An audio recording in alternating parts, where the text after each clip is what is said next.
જૂનાગઢ જિલ્લા પોલીસની દારૂ જુગાર વિરોધી ઝુંબેશ હેઠળ કેશોદ પોલીસને મોટી સફળતા મળી છે.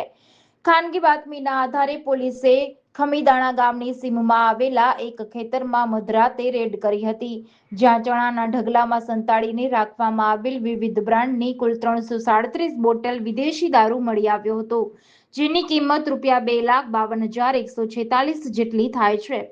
રેડ દરમિયાન સ્થળ પરથી ભાગવાનો પ્રયાસ કરનાર ચર ગામના 21 વર્ષીય ગૌરવ દેજીભાઈ મારુને પોલીસે ઝડપી પાડ્યો હતો.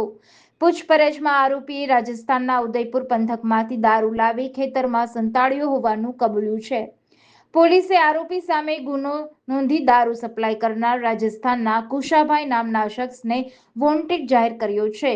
હાલ સમગ્ર નેટવર્ક સુધી પહોંચવા માટે પોલીસે વધુ તપાસ શરૂ કરી છે.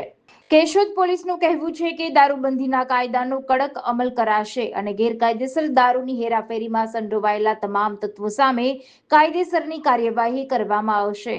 જીડીસી ન્યૂઝ સાથે શોભના બાલશ, કેશોદ, જૂનાગઢ.